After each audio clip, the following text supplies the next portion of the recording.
Oui, allô? Oui, bonjour Monsieur Buren, je me représente à vous. Je m'appelle Jules Charbonnet, je suis en étudiant 4e année à l'école de design de Nantes.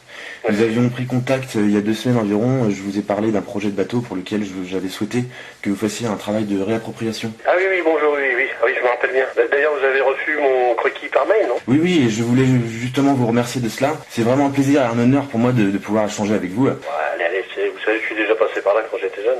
Je vous appelle justement pour vous poser quelques questions, pour que vous m'apportiez des précisions quant à vos réflexions à ce sujet.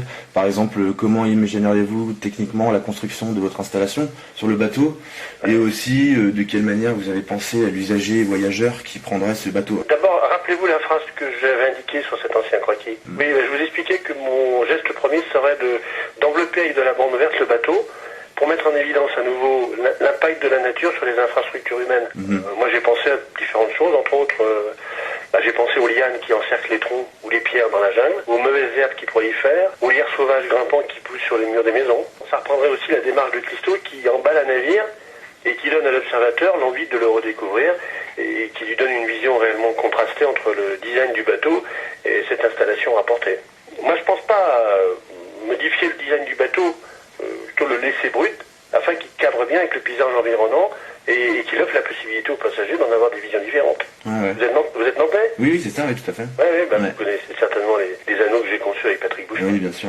Ces anneaux qui justement servent à cadrer de la même façon le paysage afin de le valoriser, lui, à son tour. Oui. Déambuler sur le bateau, c'est comme marcher dans une forêt où les arbres enchevêtrés placent l'observateur dans un ensemble de paysages cadrés ou bariolés, toujours différents. Ouais. Alors là, bien sûr, il faudra qu'on réfléchisse sur le côté fonctionnel. Parce qu'au niveau des passages, il faudrait essayer d'éviter toute gêne. On aurait donc à cet endroit-là des ouvertures plus grandes au niveau des bandes. Pour parler de langage au niveau de vos bandes, comparé à l'ensemble de vos travaux plus anciens, ici, j'ai vu sur vos croquis qu'elles n'étaient plus parallèles entre elles. Oui, mais tout à fait, c'est volontaire. Moi, j'ai voulu tester ici un nouveau langage, comme j'ai voulu utiliser la course sur les anneaux de Nantes. Oui, d'accord. Le choix de cette organisation entre les lignes, ça donne un aspect plus végétal, car dans votre premier mail, vous aviez pris l'initiative de me fixer des consignes. Oui. C'est précis d'ailleurs, afin de mettre en évidence l'image d'un bateau écologique. Ouais.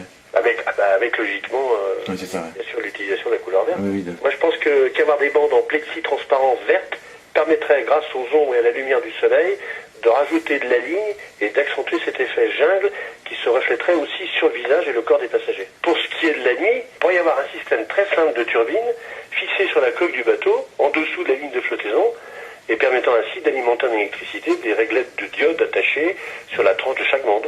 La nuit, on constaterait que selon la vitesse du bateau, les bandes s'intensifient plus ou moins en lumière. En fait, on réutilise un vieux principe, le principe de la dynamo des vélos anciens, qui donne de la vie à l'installation, et puis vient s'inscrire dans une démarche écologique, éducative, et puis, je voudrais dire, même poétique. Sinon, là, je vous pose une dernière question, mais qu'en est-il de la fixation de ces bandes sur la structure existante du bateau?